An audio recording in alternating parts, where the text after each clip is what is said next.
लेकिन इस बीच एक और आंकड़ा आया है। मार्क क्यू का एग्जिट पोल का ये आंकड़ा आया है जो हम आपको दिखा रहे हैं इस वक्त, जिसमें बंगाल में टीएमसी को 118 वोट मिलती हुई नजर आ रही है। रमेश, 118 सीटें, 118 सीटें। और आप देखिए यहां भी बीजेपी सरकार बनाती दिखाई दे रही है, और केवल सरकार बनाती नहीं दिखाई दे रही है, इन्होंने वहां पर 161 सबसे ऊपर था, यहां 175 तक पहुंच गया है।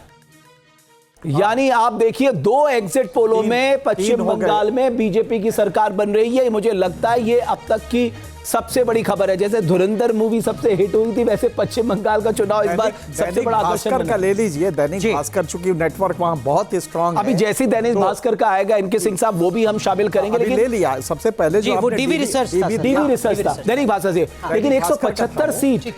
तो तीनों ने बताया है कि बीजेपी मतलब एक्सेल कर रही है, बेटर है।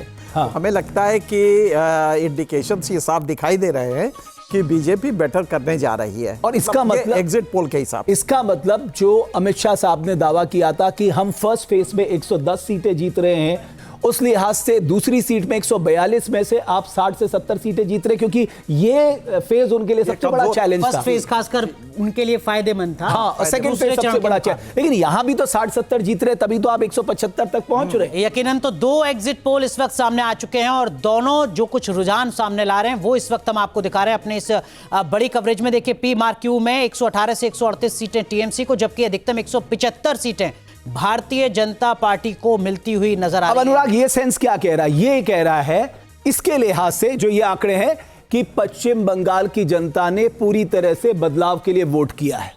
यकीनन अगर ये एग्जिट पोल सही होते हैं तो ये अपने आप में एक बड़ा बदलाव है, पश्चिम बंगाल की सियासत के लिहाज से ही नहीं बल्कि पूरे देश की सियासत के लिहाज से। क्योंकि रमेश, ममता बनर्जी का जो राजनीतिक अनुभव रहा है, जिस तरीके की उनकी लीडरशिप रही है, उनको राष्ट्रीय राजनीति में एक बड़े नेता के तौर पर देखा जाता है। आप उनके जो विकल्प हैं समानांतर, इनके सर मुझे करेक्ट करेंगे, शरद पवार, वो एक उम्र का फैक्टर उनके साथ अब सामने आ चुका है। स्टॉलिन जो तमिलनाडु की राजनीति में सिर्फ सीमित हैं। ऐसे में विपक्ष की एक कद्दावर नेता जिसका राष्ट्रीय दबदबा है, क्योंकि अखिलेश यादव और अरविंद केजरीवाल उस उम्र के लिहाज से, अनुभव के लिहाज से वहां पर नहीं खड़े होते हैं। ममता बनर्जी के पॉलिटिकल करियर के लिहाज से भी ये रुझान बहुत बड़ा सवाल खड़ा करते हैं। इनके सर, आप सहमत हैं इस बात से? बिल्कुल सही है। और मुझे तो पता नहीं क्यों ये लग रहा है कि अगर उन्होंने वहां पे गवर्नेंस लूज किया, अगर वहां पे हार गई, तो उनके लिए जो पॉलिटिकल उनका जो भविष्य होगा वो खतरे में पड़ जाएगा।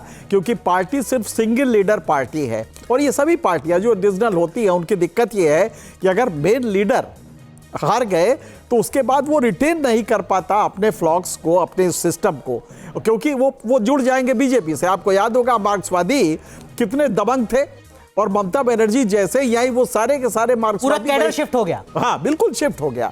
तो यही होगा, बीजेपी उन सबको कोऑप्ट कर लेगी, और ममता जी के भविष्य, पॉलिटिकल भविष्य पे ये क्वेश्चन एक और आ गया इनके सिंह साहब, एक्सेस बाय इंडिया का असम को लेकर आया है, और ये भी बीजेपी की हैट्रिक बता रहा है। यानी हेमंत विश्व शर्मा के नेतृत्व में तीसरी बार भारतीय जनता पार्टी असम में, तीसरी बार लेकिन उनके नेतृत्व में दूसरी बार। बिल्कुल। और आप सोचिए, ये अपने आप में मतलब ये एक बहुत बड़ी जीत मैं इसे कहूंगा, क्योंकि और ये बात सच है कि बीजेपी अपनी तैयारियों को कभी छोड़ती नहीं है। मैंने कहा ना, 2023 में उन्होंने डिलिमिटेशन किया, उसके बाद ये चुनाव हुए हैं, 2024 में उनको इसका फायदा मिला, 2026 में भी ये देखने को मिल रहा है। 88 से 100 सीटें, मैंने कहा था कि वो 100 सीटें टारगेट करके चल रहे थे, और 100 सीटें यहां पर एक्सेस बाय इंडिया दिखा रहा है। और देखिए, बदरुद्दीन अजमल साहब को 0 सीटें दिखा रहा है। बिल्कुल, बिल्कुल। और कांग्रेस के साथ लड़े थे, लेकिन इस बार इंडिया का एग्जिट पोल है। और इनके सर, असम वो स्टेट है जिसके लिए बीजेपी पूरी तरीके से आश्वस्त है कि यहां तो हम जीत रहे हैं। बिल्कुल सही है। और वो क्यों ना आश्वस्त हो? कांग्रेस जिस तरह से,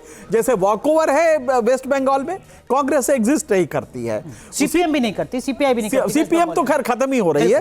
तो लेकिन अपना आप किस तरह से सीट, अपना बेस छोड़ रहे हैं, ये एक क्लासिक केस है कांग्रेस के लिए कि किस तरह अपने जनाधार को वो खुद ही छोड़ने जा रही है, जबकि ऐसा कोई पॉलिटिकल पार्टी करती नहीं है। 25 से 32 सीटों पर असम में नजर आ रही है। हाँ, केवल कांग्रेस पार्टी। बिल्कुल।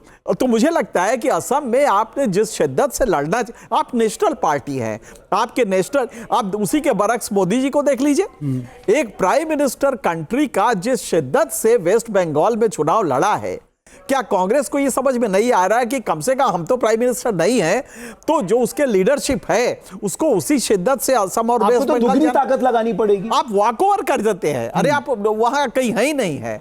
तो मुझे लगता है ये कांग्रेस के लिए एक बहुत बड़ा। सर आपको लगता है कि हेमंत विश्व शर्मा ने बीते 5 साल खासकर अवैध घुसपैठियों को लेकर जिस तरीके से हमला बोला है वो अपने आप में एक सबसे बड़ा कोई मुद्दा तो राय नहीं है कि अवैध घुसपैठिए हैं। हाँ। और ये वहां के बाकी लोगों के लिए एक, अच्छा उन्हीं के लिए नहीं, ये वहां के मुसलमानों के लिए भी नाराजगी का कारण है। उनके भी जॉब्स जा रहे हैं ना। अवैध घुसपैठिए जिस तरह आसाम में, आप कभी उधर जा गए होंगे, उधर देखा होगा, साफ दिखाई दे रहा है, उनके एक्सेंट से पता लगता है कि ये तो देवकांत बरुआ का पुराना बयान था ना सर, जब तक अली कुली बंगाली हैं जब तक असम से कांग्रेस को कोई नहीं हटा सकता। बिल्कुल हटी हुई है 15 साल वो आज भी। अभी हमारे किसी दोस्त ने बताया जो कि वहां पे सर्वे कर रहे हैं, वो गवर्नमेंट जी कह रहे हैं कि ये तो पूरा का पूरा ट्रैक का ट्रैक वेस्ट बंगाल में अवैध उनसे भरा हुआ है। असम में भी, असम का भी यही हाल है। तो इन दोनों जगहों पे जो जनता है उसमें सिर्फ वो नहीं है, मुसलमान आए हैं वहां अवैध आए हैं, तो वहां का जो लोकल मुसलमान है उनके भी जॉब्स जा रहे हैं, तो वो भी तो नाराज है। और दिलचस्प है कि यहाँ एसआईआर नहीं हुआ है असम में। हाँ, असम में एसआईआर नहीं हुआ, लेकिन ये पोलराइजेशन, लेकिन डिलिमिटेशन हुआ है। और ये फिगर्स बिल्कुल आपने सही कहा, ये पोलराइजेशन के फिगर है। अगर इतने बड़े पैमाने पे जिस तरह से गौरव गोगोई वहां पर प्रचार कर रहे थे और जिस तरह से हेमंत विश्व शर्मा ने 2024 में जोरहाट पे उन्हें हराने के लिए पूरी ताकत एक कर दी थी, तो इस लिहाज से ये स्पष्ट है कि असम में, तो इसका मतलब सर ध्रुवीकरण तो फिर पश्चिम बंगाल में भी हुआ है।